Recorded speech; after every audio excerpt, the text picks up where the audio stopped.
भगवत शरणागति नित्य लीलालीन श्रद्धेय भाई जी श्री हनुमान प्रसाद जी पोद्दार इहलौकिक और पारलौकिक दुखों से छुटकारा पाकर हैं। प्रत्येक पदार्थ उन्हीं की सामग्री है। उनकी सामग्री भी नित्य अखंड परमानंद की प्राप्ति के लिए भगवान की बाह्य शरणागति ही मुख्य उपाय है।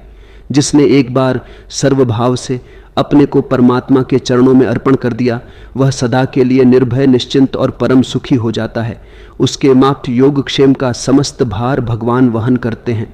स्वयं केवट बनकर उनकी जीवन तरणी को भीषण संसार सागर की उत्ताल तरंगों से बचाकर सुरक्षित रूप से परमानंदमय धाम में पहुंचा देते हैं। उसे किसी प्रकार की चिंता या चाह करने की आवश्यकता नहीं रह जाती।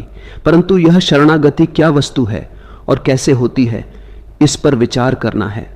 शरणागति केवल शब्दों से नहीं होती, अथवा यूं समझकर चुपचाप निकम्मा ही बैठन का नाम भी शरणागति नहीं है कि मैं तो उसकी शरण हो गया, मुझे अब किसी काम के लिए हाथ पैर हिलाने या समझने सोचने से क्या प्रयोजन है, वह आप ही सब ठीक कर देगा, मेरा तो कोई कर्तव्य नहीं है।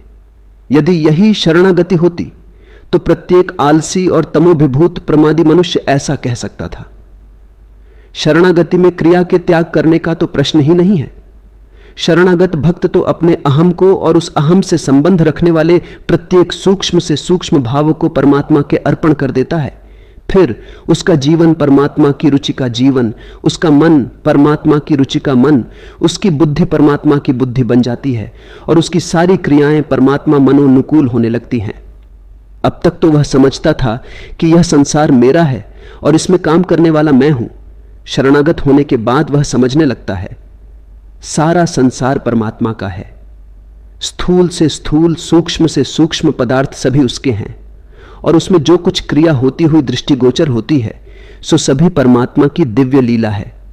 मैं तो निमित्त मात्र हूं जो वास्तव में उन्हीं का हूं और वह परमात्मा अपने ही एक पदार्थ को निमित्त बनाकर अपने इच्छानुसार अपने आप में ही अपने विनोद के लिए अपने आप ही अपनी लीला कर रहे। कोई उनसे भिन्न वस्तु नहीं है। वह इन सामग्रियों के रूप में अपने आप को प्रकाशित कर रहे हैं। खेल, खिलाड़ी और खिलौने तीनों ही मूल में और क्रिया में भी एक ही हैं। व्यावहारिक स्थूल दृष्टि से भेद प्रतीत हो रहा है। इस प्रकार अहम और मम का मन, बुद्धि, इंद्रिय, शरीर तथा समस्त प्रपंच सहित सर्वभाव से समर्पण ही यथार्थ शरणागति का स्वरूप है।